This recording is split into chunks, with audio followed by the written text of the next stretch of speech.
नमस्कार आप सभी का, कैसे हैं आप सब। आशा करती हूँ सब बहुत अच्छे होंगे। आज मैं आपसे बात करने वाली हूँ सावन के बारे में। सावन का पहला सोमवार जो कि 22 जुलाई को पड़ा है और इतना अच्छा मुहूर्त है, यानी कि सोमवार वाले दिन शिव और पार्वती दोनों हमारे घर पर आने वाले हैं। बहुत एक्साइटेड हूँ मैं। जी हाँ, अगर आप ऐसा सोचते नहीं हैं तो सोचना शुरू करिए, देर किस बात की।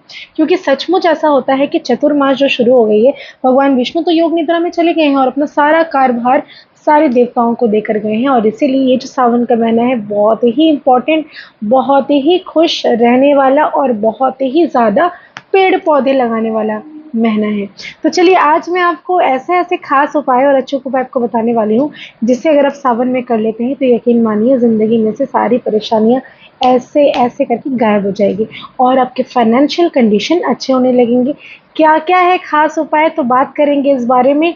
और सभी को सावन की हार्दिक शुभकामनाएं इन एडवांस, क्योंकि 22 तारीख से 22 जुलाई से सावन जो है वो शुरू होने वाला है। क्या आप भी कांवड़ लेकर जाते हैं? अगर नहीं लेकर जाते तो ज़रूर जाइए, अगर आपसे सामर्थ्य संभव है। अगर वो भी संभव नहीं तो एक काम ज़रूर करिए कि अपने घर के जो लोटा है ना, जैसे हम कहते हैं, जिसके अंदर आप पानी जल भरिए या किसी मिट्टी के पात्र में जल भरिए और अपने घर से कांवड़ उठा के नियरेस्ट कोई शिव टेम्पल पर चले जाइए। कहीं पर भी आपके घर के आजू बाजू में कोई भी शिवालय हो, वहाँ जाइए और जल अर्पित करना शुरू कर दीजिए। आप देखेंगे चमत्कार होते हुए अपनी ज़िंदगी में। जी हाँ, बिल्कुल सही कह रही हूँ मैं। तो इसके पहले की वीडियो को मैं और ही ज़्यादा विस्तार से आपको सभी को उपाय वगैरह बताऊँ, मेरे चैनल को, मतलब हमारे चैनल को, मेरे और आपके दोनों के यूट्यूब, इंस्टाग्राम, फेसबुक, आप मुझे कहीं से भी देख रहे हो कि हमारे चैनल को अगर आपने अभी तक सब्सक्राइब नहीं किया है, लाइक नहीं किया, शेयर नहीं किया, तो ज़रूर करिए। ज़्यादा से ज़्यादा लोगों तक पहुँचाइए ताकि ये जो चीज़ें हैं वो लोगों तक पहुँचे और इनका संपूर्ण रूप से फ़ायदा लोग उठा पाएँ। तो सबसे पहले बात करेंगे सावन में ऐसे कौन से नियम आपको बना लेने हैं जिन्हें आपको करने ही करने चाहिए और बहुत ही ख़ास और बहुत ही इम्पोर्टेंट है।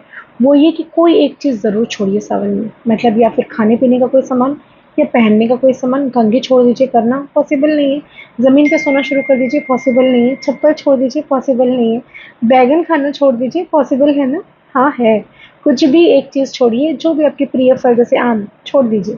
कोई एक प्रिय चीज़ अपना छोड़ दीजिए, लेकिन छोड़ने के पहले एक काम आपको ज़रूर करना है कि सावन का पहला सोमवार जो 22 तारीख का दिन है, उस दिन आपको शिवलिंग के सामने, कोई भी शिव टेम्पल हो, आपके घर का शिवलिंग हो, कहीं पर भी, एक पान के पत्ते में सुपारी रखिए, थोड़े से चावल रखिए, 1 रुपए का सिक्का रखिए और संकल्प लीजिए कि हे प्रभु, मैं ये चीज़ छोड़ रहा हूँ सावन भर। और अगर आपको फास्टिंग रखनी है, आप अगर नमकीन खा के फास्टिंग रखते तो वो भी कहिए कि मैं नमकीन खाकर फास्टिंग रख रहा हूँ। कोई मीठा खाकर रख रहे तो मीठा खा के फास्टिंग रख रहा हूँ, एक एक टाइम का भोजन करूँगा। आप जिस तरह से फास्टिंग रखना चाहते हैं, जो भी करना चाहते हैं, उसका संकल्प लीजिए और शिवलिंग के सामने उसको रख दीजिए। इससे क्या होगा कि आपका संकल्प जो है वो भी पूरा हो जाएगा। बिना संकल्प के पूजा पाठ नहीं होती, अधूरी मानी जाती है। तो इसलिए संकल्प लेना बहुत ज़्यादा खास ज़रूरी होता है। संकल्प लिया आपने, आपने एक चीज़ छोड़ दी, जैसे कि मैं सावन में चप्पल छोड़ रही हूँ। चप्पल मुझे पहनना ही नहीं है, सावन भर मैं नहीं पहनूँगी। कहीं पे भी जाना आना होगा, मैं पैदल ऐसे ही चलकर नंगे पाँव ही जाऊँगी, क्योंकि मैं चप्पल नहीं पहनना मुझे। तो ये चीज़ें मैं छोड़ रही हूँ, आप चाहें तो कुछ भी छोड़ सकते हैं। दूसरी चीज़, सावन के हर सोमवार को स्त्रियों को विशेषकर कहूँगी कि अपने सर के बालों को ढक कर रखिए। बाल को खुले मत रखिए, बाल को बाँध लीजिए, उसको ढकने की कोशिश करें। कम से कम सोमवार के सोमवार तो कम से कम इस नियम का पालन ज़रूर करें। ऐसा करने से आपके अंदर ऊर्जा स्थापित होगी, आपकी कुंडलिनी जितनी भी है जागृत हो जाएगी। आपके अंदर एक जो अर्दन एलिमेंट है ना, जो सावन होता है, मतलब बारिश होती है, मिट्टी का सुगंध और वो सारी प्रकृति की जो चीज़ें हैं, माँ पार्वती साक्षात रूप से हरियाली जो फैलाती हैं, ये हमें ये एहसास दिलाता है कि शक्ति का होना और सृजन का होना ये बहुत ही ज़्यादा खास होता है। इसलिए स्त्रियों को चाहिए अपने बालों को ढक कर रखें। दूसरी चीज़, अगर आप संभव हो भंडारा कहीं पे अगर कर पाए तो सावन के हर सोमवार में कहीं पर खीर बँटवा दीजिए, खीर पूड़ी बँटवा दीजिए, कहीं पर हलवा पूड़ी बँटवा दीजिए या फिर कहीं पर भी कुछ ऐसी भोग, अगर आप खिचड़ी चाहते हैं, खिचड़ी बँटवा दीजिए। किसी भी वृद्धाश्रम में, किसी ऑर्फनेज में जाके ग्रोसरीज़ का सामान देकर चले आइए, किसी कोढ़ियों के आश्रम में जाके भोजन का दान करके चले आएँ, आपकी जितनी भी सामर्थ्य है। भैया, अगर आप 2 लाख रुपए कमा रहे हो मंथली तो 2,000 रुपए का डोनेशन तो आप कर ही सकते हो। हाँ, अगर आप 200 रुपए कमा रहे हो उसमें से 2 रुपए अगर आपने निकालना शुरू कर दिए ना, तो मैं क्या ही कहूँ, भगवान की असीम कृपा आप पर होना शुरू हो जाएगी। देने का भाव अगर आप रखना शुरू कर देते हैं, तो सच बता रही हूँ कि जितना ज़्यादा आप देने के बारे में सोचेंगे, उतना ज़्यादा आपको प्राप्तियाँ होना शुरू हो जाएगी। तो भाव हमेशा देने का रखिए, और प्राप्तियों के लिए आप जो भी चाहते हैं ना, देखेंगे धीरे-धीरे करके वो विश पूरी होना शुरू हो जाती है। दूसरी ख़ास चीज़ ये कि अगर आप कहीं पर भी शिवलिंग वाले टेम्पल में जाते हैं, किसी शिवालय में जाते हैं, तो माता पार्वती को 16 श्रृंगार कम से कम ज़रूर अर्पित करें, जिसमें मेहंदी, अलता, बिंदिया, पैर की बिछिया, उसके बाद पायल, उसमें कंघी, आईना, चुनरी, जो भी सजने संवरने की चीज़ें हैं, आप जाकर गिफ्ट उनको माता पार्वती को ज़रूर करके आइए। चलिए, मैं उस विशेष उपाय के बारे में आपसे बात करूँगी, जो कि आपको सावन में करना ही करना है।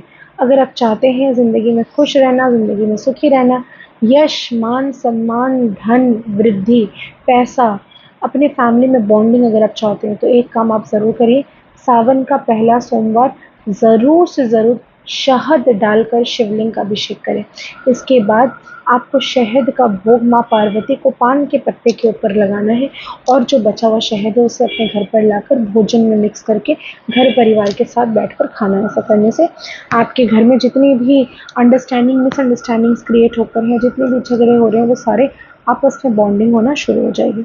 इसके अलावा पेड़ पौधे लगाने की कोशिश करिए सोमवार के सोमवार।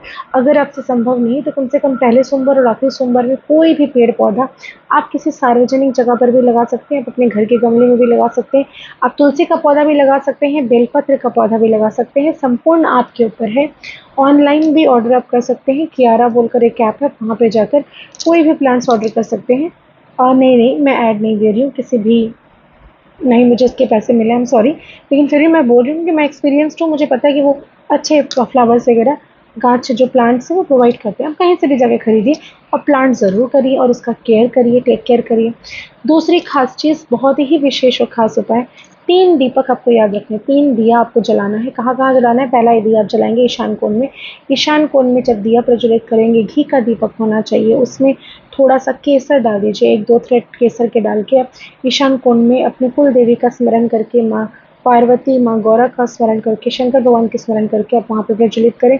दूसरा दीपक सरसों तेल का होना चाहिए, उसमें थोड़े-से काले तिल डालेंगे, डालकर जो आपके कूड़े का डब्बा है, जहाँ पे आप कचरा रखते हैं, कूड़ा रखते हैं, वहाँ पर प्रज्वलित कर दीजिए। तीसरा दीपक आप प्रज्वलित करेंगे अपने घर के मेन एंट्रेंस में, उसमें गुलाब का फूल डाल दीजिए, या फिर गुलाब का इत्र डाल दीजिए, और उसको अपने चौखट पर रहने दीजिए। ऐसा करने से घर में सौभाग्य की प्राप्ति होती है।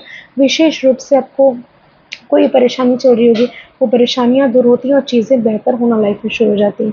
यकीन नहीं आता तो करके देखिए, ये जो चमत्कारी उपाय मैंने आपको बताए हैं इस सावन में करने के लिए, आप क्या ही मैं बताऊँ, आपको इतना अच्छा रिज़ल्ट इसका आएगा ना कि मैं आपको बता नहीं सकती। करके देखिए, आज़मा के देखिए, खुद ट्राई किया हुआ है, और ज़रूर से ज़रूर कोशिश करिए जितनी ज़रूरतमंद है उनको छाता अगर आप दान कर पाएँ, क्योंकि सावन का महीना है। काले रंग का छाता का तो विशेष महत्व है, क्योंकि ये शनि जो है इस साल का मंत्री है। आप ज़रूर से ज़रूर इस उपाय को करें, इससे आपका शनि भी अच्छा रिजल्ट देना शुरू कर देता है।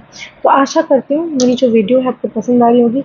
ज़्यादा से ज़्यादा लाइक, शेयर, सब्सक्राइब करना बिल्कुल ना भूलें, और कमेंट में जयकारा माँ शेरोवाली का बोल साचे दरबार की जय, या कोई भगवान का जयकारा ज़रूर लगाइए। बहुत बहुत धन्यवाद आप सभी का। इसी तरह से मुझे सपोर्ट करते रहिए, मेरे साथ जुड़े रहिए, और ज़्यादा से ज़्यादा वीडियो को शेयर करना शुरू कर दीजिए, ताकि ज़िंदगी आसान हो जाए इन उपायों के द्वारा। अगर आपको सही में लगता है कि कहीं मेरी मदद हो रही है, कुछ उपाय से आपको अपनी ज़िंदगी अगर बदल रही है, सुख में ज़िंदगी आप महसूस कर रहे हो, तो ये जो चीज़ें हैं ना लाइफ में बहुत ही एक्सपीरियंस चीज़ें हैं, इसको लाइफ में ट्राई करिए, आज़माइए उपायों को। मैं बहुत जल्दी टैरो रीडिंग लेकर, फ्री टैरो रीडिंग जो मैं ऑर्गेनाइज़ करती हूँ, उसको लेकर आऊँगी। आप सभी सब्सक्राइब करके रखिए, चैनल को फॉलो करिए, मैं पोस्ट ज़रूर डालूँगी एक दिन पहले, आप लोग फॉलो करके रखिए। बहुत बहुत धन्यवाद, सभी का इजाज़त चाहती हूँ।